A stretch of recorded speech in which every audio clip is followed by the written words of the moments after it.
जी भाई दिल्ली की स्टेज के उपर जिहड़ा हैगा हर शहीदों का दिन मनाया जाता, प्रकाश पुरब मनाए जाते हैं। 84 के शहीदों की याद के उत्थे मनाना चाहिए दिन। बिल्कुल क्यों नहीं मनाना चाहिए जी।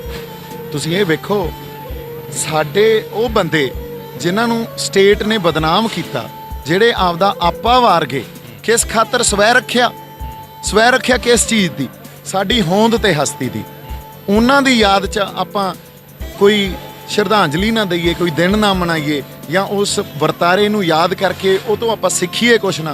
सो ये तो बहुत माड़ी गल है जे नहीं मनावांगे। अज भी पिंडां दे विच मावां कह दिंदियां ने ना पुੱਤ उत्थे ना जाई, बाबा जरनैल सिंह दे नां तो डरदियां ने, खालसतान दे नां तो डर लगदा, ਜਾਂ स्टेज दे उपर इदां दे दिन मनाए जाणगे ਤਾਂ ਪਿੰਡਾਂ ਦੇ ਵਿੱਚ ਖਾਸ ਕਰ ਜੇ ਮਾਵਾਂ ਦੀ ਗੱਲ ਕਰੀਏ ਤਾਂ ਉਹਨਾਂ 'ਚ ਇਹ ਨਹੀਂ ਚੱਲੂਗਾ ਵੀ ਉੱਥੇ ਜਿਹੜਾ ਕੁਝ ਗਲਤ ਹੋ ਜਾਏਗਾ। नहीं भाई गल आए हैं, देखो ਅਸੀਂ कर की रहे हैं, ਅਸੀਂ ਆਪਦੇ हक ਤੇ सच ਲਈ लड़ रहे हैं।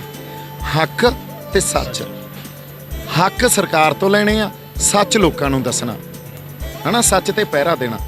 ਹੁਣ सच ਕੀ ਸੀ ਉਸ ਵੇਲੇ, ਜਿਹੜੀਆਂ ਮਾਵਾਂ ਪਿੰਡਾਂ 'ਚ ਬੈਠੀਆਂ ਜਾਂ ਸਾਡੇ ਭੈਣਾਂ ਜਾਂ ਜਿਹੜੀਆਂ ਮਾਤਾਵਾਂ ਬੈਠੀਆਂ, ਉਹਨਾਂ ਦੇ ਅੰਦਰ ਤਾਂ ਉਹ ਡਰ ਉਸ ਵੇਲੇ ਦੇਖੋ ਕੀ ਵਰਤਾਰਾ ਵਾਪਰਿਆ ਪੰਜਾਬ ਦੀ ਧਰਤੀ ਤੇ। 20 ਸਾਲ ਜੋ ਸੰਤਾਪ ਅਸੀਂ ਭੋਗਿਆ, ਜਿਸ ਤਰ੍ਹਾਂ ਸਾਡੇ ਬੰਦੇ ਨਿਰਦੋਸ਼ ਚੱਕ ਮਾਰੇ ਗਏ, ਜਿਵੇਂ ਝੂਠੇ ਮੁਕਾਬਲੇ ਬਣਾਏ ਗਏ, ਕੀ ਕੁਝ ਹੋਇਆ। ਮਾਝੇ ਇਲਾਕੇ ਦੇ ਕਈ ਪਿੰਡਾਂ ਦੇ ਵਿੱਚ ਅਜੇ ਤੱਕ ਬਰਾਤਾਂ ਨਹੀਂ ਆਈਆਂ ਹਨਾ। ਤਾਂ ਸਾਡੇ ਨਾਲ ਤਾਂ ਜਦੋਂ ਆਪਾਂ ਸਾਡੀ ਗੱਲ ਕਰਦੇ ਆ ਤਾਂ ਸਾਰੇ ਪੰਜਾਬ ਦੇ ਉਹਨਾਂ ਵਸਨੀਕਾਂ ਦੀ ਗੱਲ ਕਰਦੇ ਆ ਜਿਹੜੇ ਸੱਚ ਤੇ ਹੱਕ ਤੇ ਖੜਦੇ ਆ। ਸੋ ਸਾਡੇ ਨਾਲ ਬੜਾ ਕੁਝ ਹੋਇਆ। ਉਹ ਸਟੇਟ ਨੇ ਸਾਡੇ ਤੇ ਡਰ ਵੀ ਪਾਤਾ। ਦੇਖੋ ਇੱਕ ਫੀਅਰ ਸਾਈਕੋਸਿਸ ਹੁੰਦਾ, ਸਰਕਾਰ ਕੰਮ ਹੀ ਫੀਅਰ ਸਾਈਕੋਸਿਸ ਤੇ ਕਰਦੀ ਆ ਵੀ ਡਰ ਇਹਨਾਂ ਦੇ ਮਨਾਂ 'ਚ ਬਿਠਾ ਦਿਓ ਤਾਂ ਕਿ ਇਹ ਕੱਲ ਨੂੰ ਉੱਠ ਨਾ ਸਕਣ, ਇਹ ਹੱਕ ਤੇ ਸੱਚ ਦੀ ਲੜਾਈ ਨਾ ਲੜ ਸਕਣ। ਉਹ ਫੀਅਰ ਸਾਈਕੋਸਿਸ ਨੇ ਬਹੁਤ ਕੰਮ ਕੀਤਾ ਮਾਵਾਂ ਦੇ ਮਨਾਂ ਤੇ। ਉਹ ਤਾਂ ਉਸ ਫੀਅਰ ਸਾਈਕੋਸਿਸ ਦੀ ਵਜ੍ਹਾ ਕਰਕੇ ਸਾਨੂੰ ਮਨਾ ਕਰਦੀਆਂ। ਪਰ ਅਸੀਂ ਅੱਜ ਦੇ ਜਿਹੜੇ ਨੌਜਵਾਨ ਆ, ਸਾਡੇ ਤੇ ਉਹ ਸਾਈਕੋਸਿਸ ਦਾ ਅਸਰ ਹੈ ਨਹੀਂ ਹਜੇ। ਇਹ ਤਾਂ ਨਵੀਂ ਫਸਲ ਆ ਪੰਜਾਬ ਨੇ ਜਿਹੜੀ ਹੁਣ ਪੈਦਾ ਕੀਤੀ ਆ, ਇਸ ਕਰਕੇ ਉਹਨਾਂ ਨੇ ਹੱਕ ਤੇ ਸੱਚ ਦੀ ਗੱਲ ਕਰਨੀ ਆ। ਵੇਖੋ ਕਿਵੇਂ ਸਟੇਜਾਂ ਤੋਂ ਵਾਰ-ਵਾਰ ਸ਼ਹੀਦਾਂ ਦੇ ਨਾਂ ਲਏ ਜਾ ਰਹੇ ਆ, ਵਾਰ-ਵਾਰ ਸੰਤਾਂ ਦੀ ਗੱਲ ਕੀਤੀ ਜਾ ਰਹੀ ਆ। ਕਿਉਂਕਿ ਗੱਲ ਨਿੱਤਰ ਕੇ ਜਿਹੜੀ ਸਾਹਮਣੇ ਆਉਂਦੀ ਆ ਉਹ ਸੱਚ ਦੀ ਆਉਂਦੀ ਆ, ਤੇ ਸੱਚ ਦੀ ਆਵਾਜ਼ ਵੀ ਬਹੁਤ ਫਿਰ ਉੱਚੀ ਹੁੰਦੀ ਆ, ਸਦੀਆਂ ਤੱਕ ਗੂੰਜਦਾ। ਤੇ ਉਹੀ ਗੱਲ ਹੋ ਰਹੀ ਹੈ, ਸਾਨੂੰ ਸੱਚ ਤੇ ਹੱਕ ਤੇ ਪਹਿਰਾ ਤਾਂ ਦੇਣਾ ਹੀ ਪਊਗਾ। ਗੁਰੂ ਗ੍ਰੰਥ ਸਾਹਿਬ ਜੀ ਦਾ ਜਦੋਂ ਧਰਨਾ ਲੱਗਿਆ ਸੀਗਾ, ਸਾਰੇ ਸਿੱਖ ਇਕੱਠੇ ਹੋ ਕੇ ਬੈਠੇ ਸੀ, ਪਰ ਉਦੋਂ ਬਾਅਦ ਧਰਨਾ ਚੁਕਾ ਦਿੱਤਾ ਗਿਆ ਤੇ ਕਿਹਾ ਗਿਆ, ਵਿੱਚ ਵੀ ਗੱਲਾਂ ਸੁਣਨ ਨੂੰ ਮਿਲੀਆਂ ਵੀ ਸਰਕਾਰੀ ਬੰਦੇ ਬੈਠੇ ਸੀ। ਕਿ ਉੱਥੇ ਸਰਕਾਰੀ ਬੰਦੇ ਬੈਠੇ ਸੀ ਬੇਅਦਬੀ ਦਾ ਇਨਸਾਫ ਦਿਵਾਉਣ ਲਈ? ਨਹੀਂ, ਕੋਈ ਦੇਖੋ ਗੱਲ ਇਹੀ ਗੱਲਾਂ ਦਾ ਅਸੀਂ ਸ਼ਿਕਾਰ ਹੋ ਜਾਂਦੇ ਆ ਵੀ ਬੰਦਿਆਂ ਨੂੰ ਬਦਨਾਮ ਕਰਨ ਦਾ ਪਹਿਲਾ ਢੰਗ ਇਹ ਹੁੰਦਾ ਵੀ ਇਹਨਾਂ ਨੂੰ ਬਦਨਾਮ ਕਰ ਦਿਓ।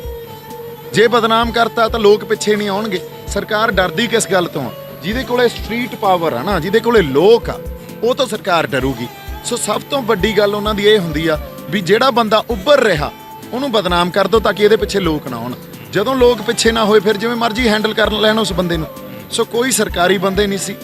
ਇੱਕ ਸਾਡੇ ਈਸਟ ਦੇ ਜਦੋਂ ਨਰਾਦਰ ਹੋਇਆ ਉਸ ਦਾ ਇਨਸਾਫ ਖਾਤਰ ਜਿਵੇਂ ਟਕਸਾਲੀ ਵੀਰ ਬੈਠੇ ਸਨ, ਮਿਸ਼ਨਰੀ ਵੀਰ ਵੀ ਬੈਠੇ ਸਨ, ਐਂ ਜਿੰਨੀ ਸੀ ਲੱਗਦਾ ਵੀ ਸਾਰਿਆਂ ਦਾ ਇੱਕਾ ਹੋਇਆ ਹੈ। ਐਬਸੋਲੂਟਲੀ, ਮੈਂ ਉਹੀ ਤਾਂ ਗੱਲ ਕਰ ਰਿਹਾ। ਉੱਥੇ ਤਾਂ ਸਰਕਾਰ ਨੇ ਹੀ ਆਪਦਾ ਕੋਈ ਪੈਂਤੜਾ ਵਰਤਿਆ ਜਿਹੜਾ ਸਮੇਂ-ਸਮੇਂ ਤੋਂ ਵਰਤਦੇ ਆ ਰਹੇ ਆ। ਬਦਨਾਮੀ ਵੱਲ ਲੈ ਕੇ ਜਾਂਦੇ ਆ ਤੁਹਾਨੂੰ, ਫਿਰ ਤੁਹਾਨੂੰ ਐਂਟੀ ਨੈਸ਼ਨਲ ਕਹਿ ਦਿੰਦੇ ਆ, ਫਿਰ ਤੁਹਾਡੇ ਤੇ ਹੋਰ ਕੋਈ ਟੈਗ ਲਾ ਦਿੰਦੇ ਆ ਵੀ ਇਹ ਤਾਂ ਦੇਖੋ ਇਹ ਦੇਸ਼ ਦੇ ਹਿੱਤ ਦੀ ਗੱਲ ਨਹੀਂ ਕਰਦੇ, ਬੜਾ ਕੁਝ ਕਰਦੇ ਆ। ਕੈਪਟਨ ਸਾਹਿਬ ਨੇ ਇਹ ਵੀ ਗੱਲ ਕਹੀ ਸੀ ਵੀ ਜਿਹੜੀ ਬੇਅਦਬੀ ਦਾ ਜਿਹੜੇ ਸ਼ਿਕਾਰ ਹੋਏ ਨੇ, ਇਹਨਾਂ ਦੀਆਂ ਪੈੜਾਂ ਨੇ ਜਿਹੜੀਆਂ, ਉਹ ਸਾਰੇ ਜਿਨ੍ਹਾਂ ਨੇ ਬੇਅਦਬੀ ਕੀਤੀ ਹੈ, ਉਹ ਪੈੜਾਂ ਨੇ ਜਿਹੜੀਆਂ ਉਹ ਅਕਾਲੀ ਦਲ ਵੱਲ ਨੂੰ ਜਾਂਦੀਆਂ ਨੇ। ਅਸੀਂ ਇਨਸਾਫ ਦਿਵਾਵਾਂਗੇ, ਪਰ ਹੁਣ ਉਹ ਕਹਿ ਰਹੇ ਨੇ ਕਿੱਥੋਂ ਇਨਸਾਫ ਦਿਵਾ ਦਈਏ, ਕਿਹਨੂੰ ਅੰਦਰ ਡੱਕ ਦਈਏ। ਪਹਿਲਾਂ ਤੇ ਪ੍ਰੋਮਿਸ ਕੀਤੇ ਗਏ ਸੀ। ਬਾਈ ਜੀ ਉਹੀ ਮੈਂ ਗੱਲ ਕਰਦਾ, ਵੋਟਾਂ ਵੇਲੇ ਭਰਮਾਉਣਾ ਇਹਨਾਂ ਦਾ ਸਾਰਿਆਂ ਦਾ ਕੰਮ ਹੁੰਦਾ। ਕਿਹਦਾ ਨਾਂ ਲਵਾਂਗੇ ਆਪਾਂ, ਹਨਾ? ਜੋ ਨਾਂ ਲਵਾਂਗੇ ਉਹ ਕੰਟਰੋਵਰਸੀ ਹੋ ਜੂਗੀ, ਮੇਰੇ ਤੋਂ ਵੀ ਰਿਹਾ ਨਹੀਂ ਜਾਂਦਾ ਹੁੰਦਾ। ਸੋ ਗੱਲ ਇਹ ਆ ਵੀ ਇਹਨਾਂ ਸਾਰਿਆਂ ਦਾ ਕੰਮ ਹੁੰਦਾ। ਇਹਨਾਂ ਨੇ ਤਾਂ ਤੁਹਾਨੂੰ ਆ ਕੇ ਮੈਨੂਪੂਲੇਟ ਕਰਨਾ। ਜਿਹੜਾ ਵੱਡਾ ਮੈਨੂਪੂਲੇਟਰ ਆ ਉਹਨਾਂ ਵੱਡਾ ਨੇਤਾ ਬਣ ਜਾਂਦਾ।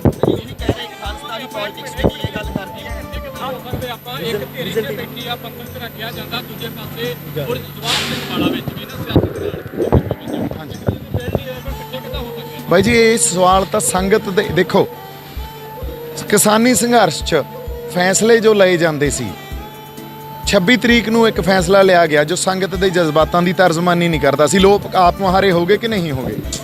ਉਦੋਂ ਪਹਿਲਾਂ ਜੋ ਸੰਗਤ ਚਾਹੁੰਦੀ ਸੀ ਉਹ ਫੈਸਲੇ ਹੁੰਦੇ ਸੀ।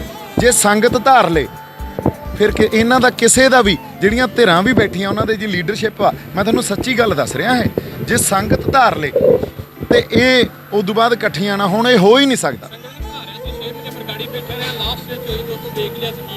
ਹਾਂਜੀ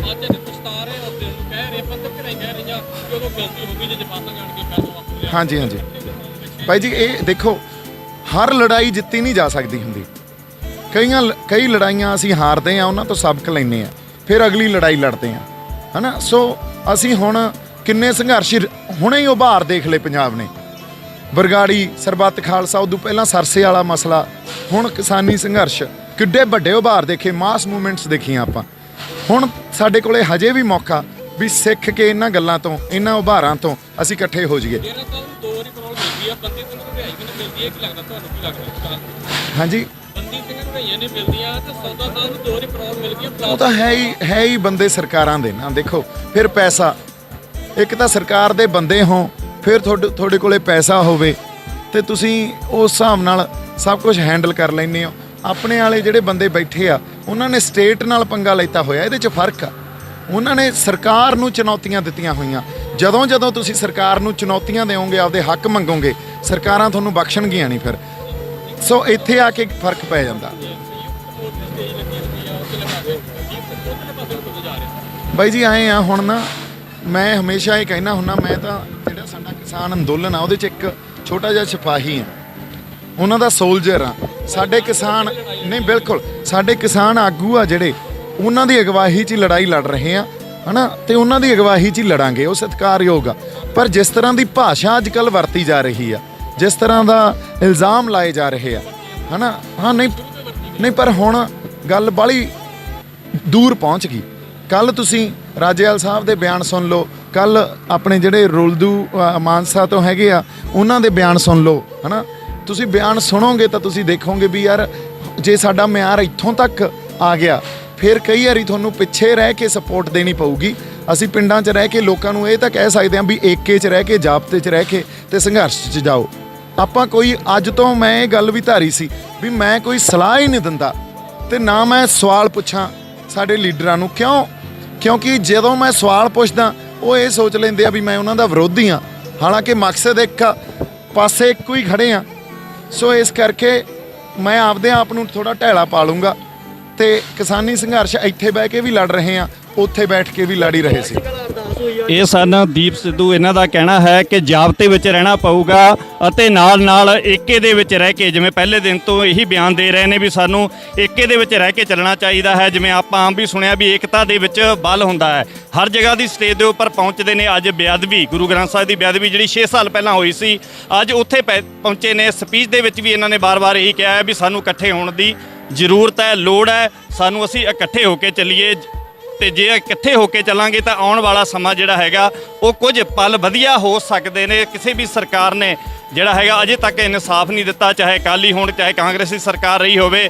ਸੱਤਾ ਦੇ ਧਾਰੀ ਲੋਕ ਨੇ ਜਿਹੜੇ ਸੱਤਾ ਦੇ ਉੱਪਰ ਕਾਬਜ ਨੇ, ਉਹਨਾਂ ਨੇ ਕਦੇ ਸੋਚਿਆ ਹੀ ਨਹੀਂ। ਅਸੀਂ ਆਪ ਸਾਨੂੰ ਦੇਖ ਲੈਣਾ ਚਾਹੀਦਾ ਹੈ, ਜਦੋਂ 4-5 ਸਾਲ ਹੋ ਜਾਂਦੇ ਨੇ, 4-5 ਸਾਲਾਂ ਬਾਅਦ ਜਦੋਂ ਵੋਟਾਂ ਆਉਂਦੀਆਂ ਨੇ, ਵੋਟਾਂ ਨੇੜੇ ਆਉਣ ਕਾਰਨ ਤਾਂ ਉਦੋਂ ਯਾਦ ਆ ਜਾਂਦਾ ਹੈ ਗੁਰੂ ਗ੍ਰੰਥ ਸਾਹਿਬ ਜੀ ਦੀ ਬੇਅਦਬੀ ਦਾ ਮਸਲਾ, ਉਦੋਂ ਯਾਦ ਆ ਜਾਂਦਾ ਹੈ ਅਕਾਲ ਤਖਤ ਦੇ ਉੱਪਰ ਹੋਏ ਉਸ ਹਮਲੇ ਦਾ, ਉਦੋਂ ਯਾਦ ਆ ਜਾਂਦੀ ਹੈ 1 ਨਵੰਬਰ ਨੂੰ ਦਿੱਲੀ ਦੇ ਵਿੱਚ ਕੀਤੇ ਗਏ ਦੰਗਾ ਫਸਾਦ ਦੀ, ਉਦੋਂ ਯਾਦ ਆ ਜਾਂਦੀ ਹੈ ਇਹਨਾਂ ਲੋਕਾਂ ਨੂੰ। ਤੁਸੀਂ ਦੇਖ ਰਹੇ ਹੋ ਸੁਰਖਾਬ ਟੀਵੀ, ਮੈਂ ਅਮਰਪ੍ਰੀਤ ਸਿੰਘ ਗੁੱਜਰ।